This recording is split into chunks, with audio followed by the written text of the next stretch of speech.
Hi everyone, welcome to Toronto TV. I'm the host for tonight for Career Counseling, Eric Lau, and tonight is our last episode for our career counseling session. Is episode 6, and tonight we're going to talk about your career. So let's begin. And in terms of tonight's episode, I'm going to focus a little bit more on a summary of what we kind of talked about for the previous 5 episodes, as well as looking into specific questions that always comes up that's been asked to me either from my a lot of candidates out there, as well as some of my presentation, a lot of key questions that I guess a lot of you is concerned with in terms of your type of related to your career, anywhere from I guess salary negotiation to when should I move on to my next role, etc. So let's begin. So tonight's topic, we're going to talk about finding your passion. So that's definitely a key area. I always like to emphasize that in order to be good at anything, you need to really have passion on it. Some people do get by and develop quite well in certain type of career without that, but in a sense, are they truly happy at whether they actually reach the true potential? That's questions to be had, as well as how to manage your career in terms of longer run prospects, because it is a marathon. It is not a short 100-meter dash. So it's very careful. You need to be really careful in terms of really managing that aspect for your career, which could span from 30 to 40 or even 50 years. And again, as I mentioned earlier, the specific questions that a lot of people have about career developments, salary, etc., etc. So we're going to go into a bit of that later on in the show. And also the key takeaways of what I would like to really sum up for some of you out there that hopefully you keep that in mind in terms of managing your career, etc., or finding a jobs. There's a couple of things that I would like to really share with you to really keep in mind in terms of, as I mentioned, any career-related type of decision that you would like to make. So let's begin. Finding your passion. So in terms of how to, like, for some people, like they could change. Like, let's say this year I like to be this, I like to be a doctor, I like to be a lawyer, I like to be an accountant. But next year I wanted to be something else, a computer, IT individuals, animators or whatnot. So in order to really help kind of scope it out, you really need to really focus on yourself and really ask yourself some internal questions to really kind of look deep inside who you truly are. So a couple of questions that I would like to share with you to maybe perhaps help you, guide you to find that true meaning into what you would like to do as a career on a go forward basis is question yourself, what excites you the most in your current job or jobs that you've held, or even just activities or things that you've done in the past, like what really excites you. Some individuals perhaps get excited by the sense of achievement that they have done, the sense of belonging. There's some daily challenges within that role, or adding values within the organization or to the community or to other individuals. So just really question yourself, like what really is in your current job or things that you've in the past that really excites you. The second part is, what are the key strengths that you have? For certain individuals, they might be a great communicator. They like to talk. For others, that's the last thing they would like to do. They rather sit in a I guess in their own office and then doing more analytical work, or some individuals that likes to really be involved with a lot of individuals. So really, really look deep in terms of what you are strong in, and maybe a good way to do that actually is to perhaps ask people around you, either your boss to get a 360 feedback, or your colleagues, or even your friends or family, and really kind of be more cognizant as to what are your true internal strengths, so that you can really kind of help shape what type of career path you would like to lead. And also another question you could ask is, what would you like to emulate?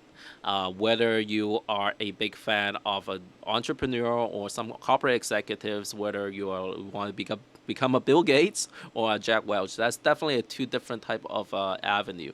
So again, ask yourself whether in 15, 20 years time you would be you would like to strive to become a VP in a large corporation, or whether you would like to own your own business, or whether you would like to freedom and flexibility of a work-life balance environment. So really question yourself, like what it is it exactly that you want to become. So perhaps find individuals that have accomplished that type of task and trying to emulate that. And I guess ideally, if you can meet that individuals and really get that professional's guidance in terms of how they develop their career, that would really help. Because I do remember actually a friend of mine just had been in the corporate environment for a number of years.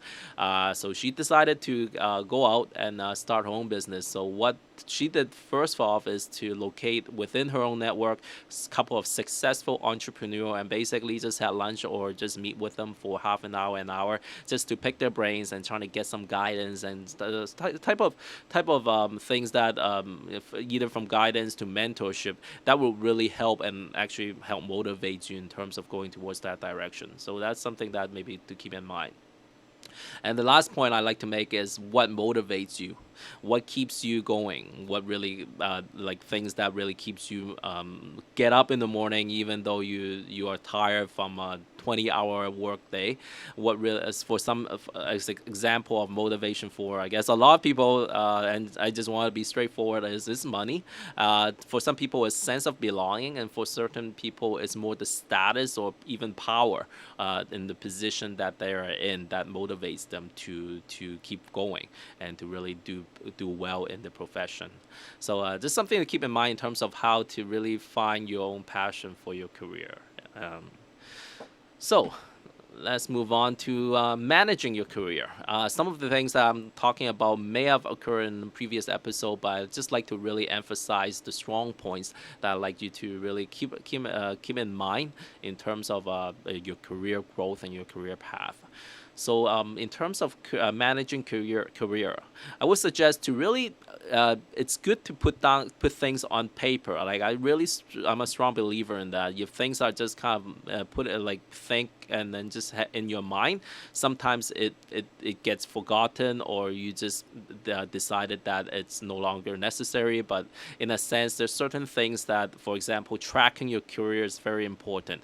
You should have a timeline, especially if you know you have a goal in mind, whether you want to be a business owner, own your own business, or whether you want to become a corporate executive, to track your progress within, let's say, 3 years, 5 years, 8 years, 10 years timeline, whether I'm hitting that goal. And if I'm not hitting that goal, what's the problem? Why am I not there? I'm working really hard. I'm continue educating myself.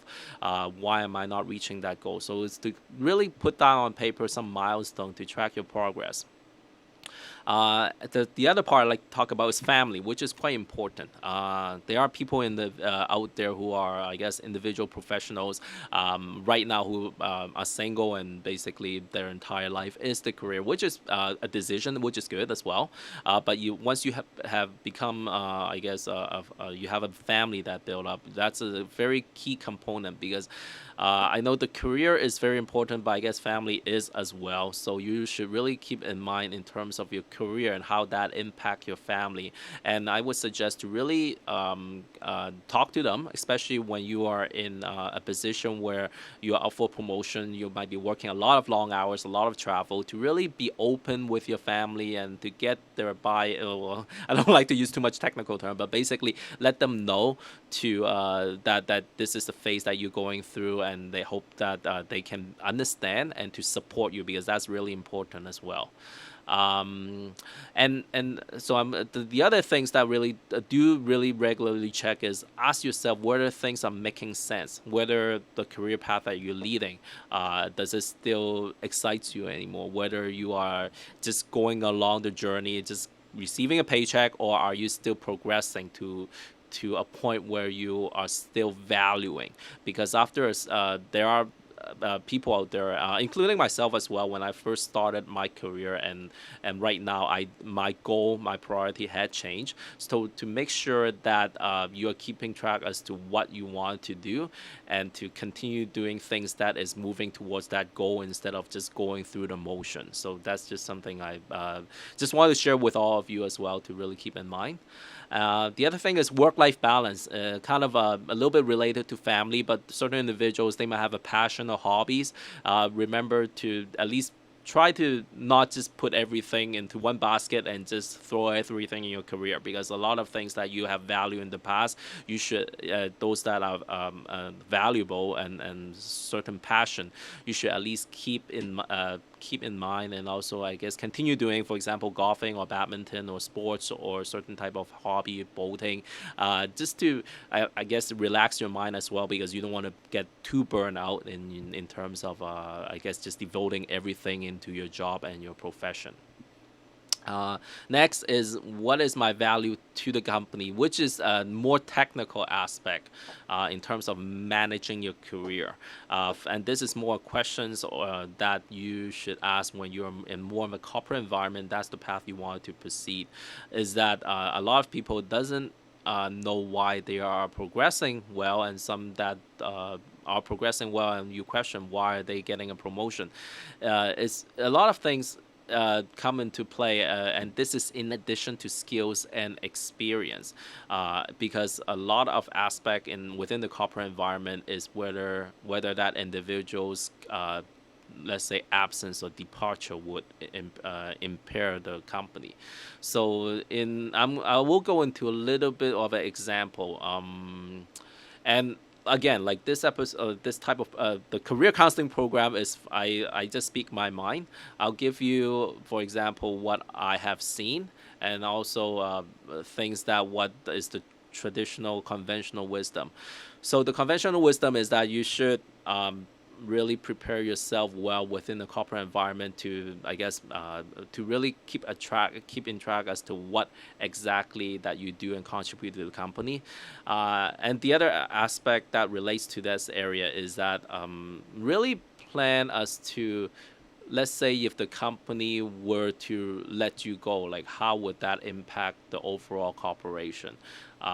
So in a sense, it's like I don't want to go into specific, because I guess a lot of people would probably ask, so what should I do to keep myself within the corporation?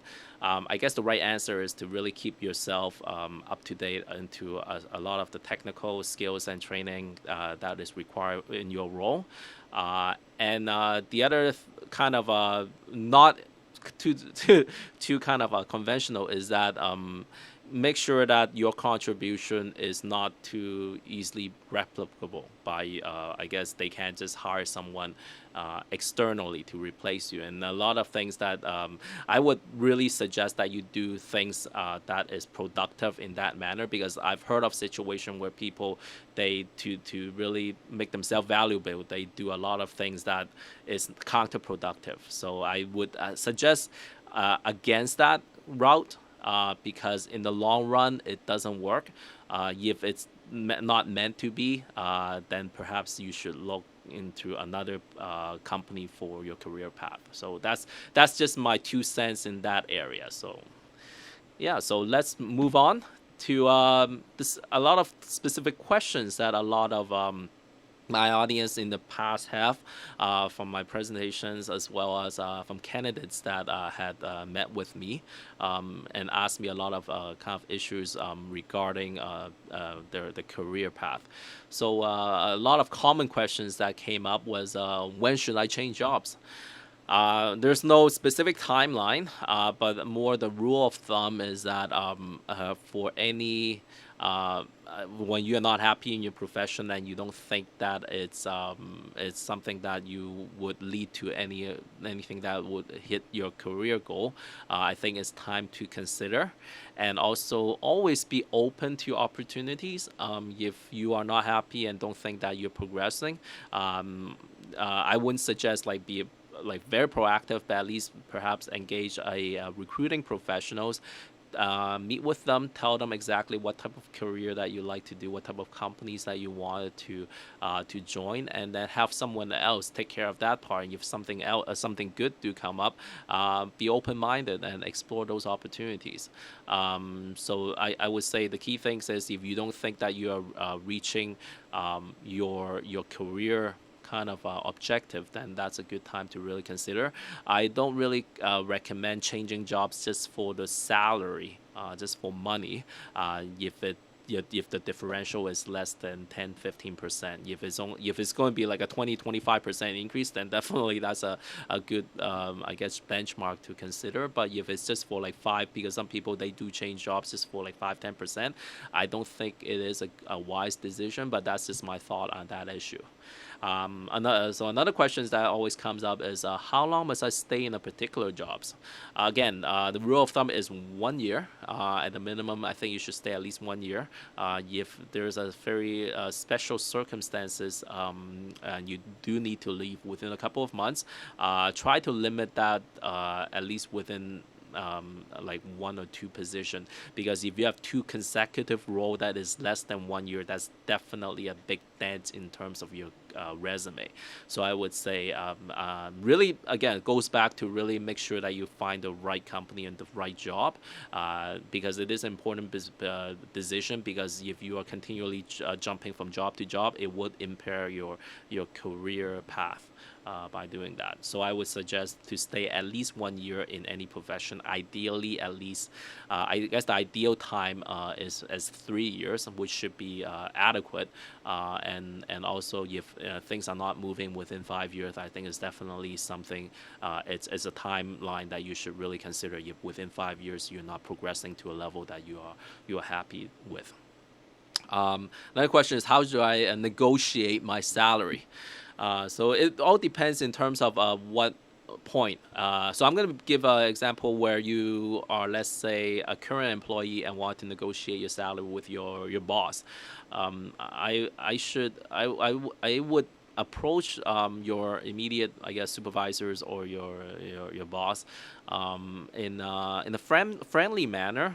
Perhaps schedule a lunch with them, just to talk about your progress, what's his feedback, ask him about what's his thought on your work, and if it's obviously outstanding and things are moving well, also ask for certain points as to what does he see you in 2 or 3 years, to see whether your promotions when it's coming up, and obviously that would add in terms of your salary. And talk about additional tasks or achievement that you have done in your past year that would really lead to like being able to open up getting, I guess, a higher salary, because you're adding more to the company, you're learning more, you're contributing more.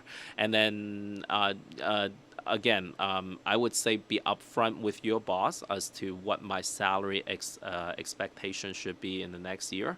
But again, start with that type of, let's say, like a friendly lunch, talk about the achievement and feedback before you go into it, and not just knock on the door and say, I want a raise. That's probably the worst thing you should do. So begin with what's your thoughts, and talk about your past achievement and the outstanding work that you have done, and then ask your boss if you have a specific target salary in mind, then present that, or present some sort of market data that shows, okay, my current level and experience should be a certain number, and what's your thought on that, and then just kind of give I guess put the ball back on his court to do something for you. Any reasonable employer, they always want to retain. It's always better to retain the employee than to hire someone new.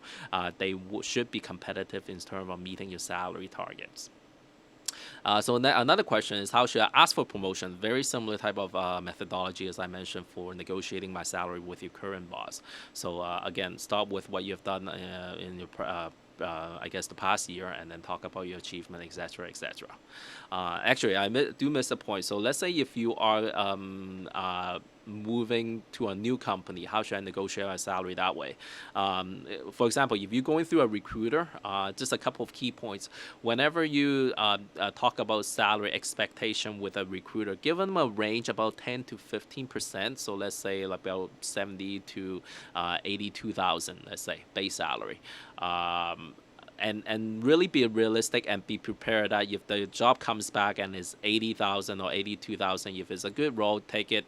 Don't try to negotiate and say, oh, now I want 95,000.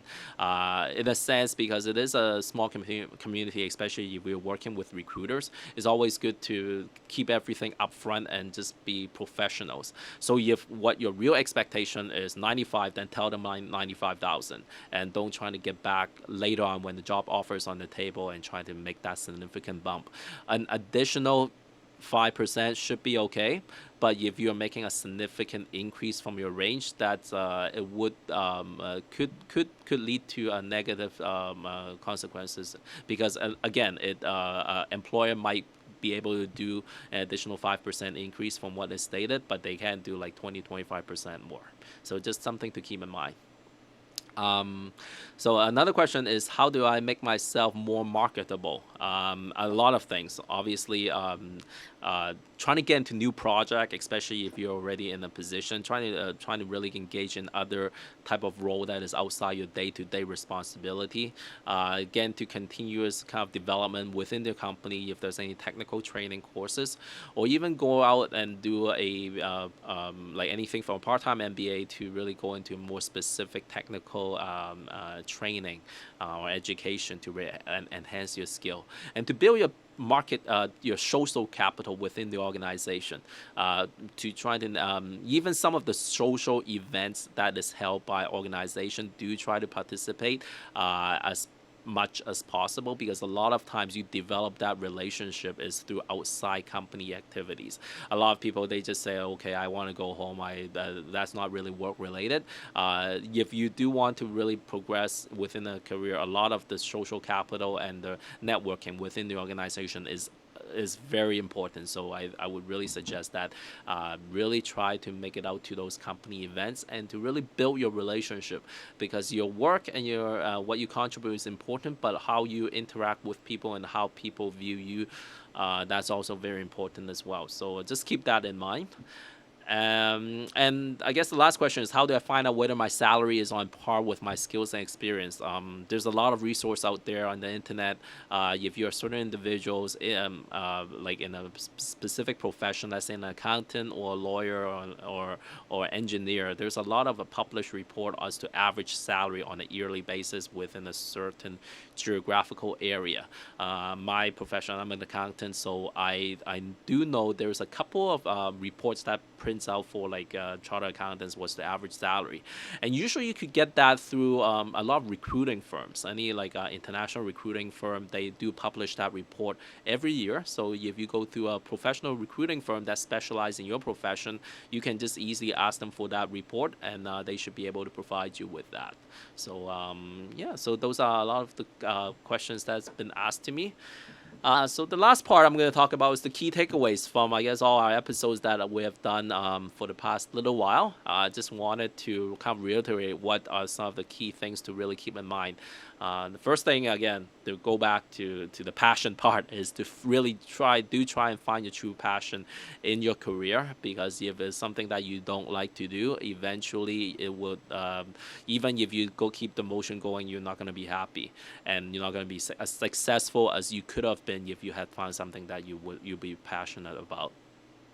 And always think in terms of the position of the employer for anything, from a job interview, to really put yourself in the employer's perspective, to working in a certain project, put yourself as your boss or whatnot, to really see their position at times, to kind of get that understanding, because a lot of times there's a miscommunication is occurring because of misunderstanding of not knowing what your point is or knowing their point is.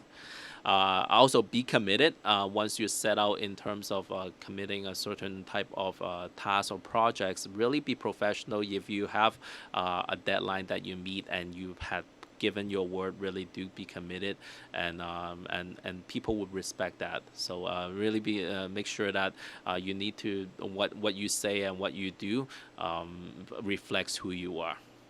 and be realistic and honest. I guess that's I guess true without saying. I guess in the terms of the realistic part, try to understand, especially in terms of looking for a job. If you are certain, if your career currently is you started out with about 2 or 3 years experience, don't expect too much in terms of getting too much I guess senior level type of position. And also during the interviewing process, just to be honest and not try to overstate any accomplishments, or worst thing is to lie about your past experience. So just something to keep in mind. And then manage a career path, which I have talked about, spend some time on again, to really track your career progress and to really make sure that you find the right work-life balance during your course of your career. And another part is communication. I think in episode one, and also there was another interview, I guess, episode at Toronto TV. We talk about communication. It's really key to everything. In Canada, around the world, it's really important that you do communicate well. So not necessarily you have to speak well, but just make sure that your audience or whoever you want to communicate that message to, whether it be your boss or your subordinates or to senior management, whoever, that they do get the message and in a crisp, clear, and concise manner and to the point. So again, keep that in mind. And continuous education and skills upgrade. Really make sure that it is in this environment and going forward. Even if you are in a very senior management position, a lot of people do go on certain specific training programs. Even for executives, they do have specific like HR training, executive courses from someone who is more at the technical level. They have a specific, let's say, computer training skills kind of program that like everyone should really participate, and just to have that mindset that even though you are working, you should always keep in mind to upgrade yourself in any skills developments and education. So those are a couple of key takeaways. Hope all of you just to keep in mind. And it's been a wonderful 6 episodes, and I really do enjoy the opportunity to speak to you all through Toronto TV. And I hope some of the things I talk about has been useful. And good luck with your career. This is Eric Lau from Toronto TV. Looking forward to seeing you in the future. And thank you, and have a good night.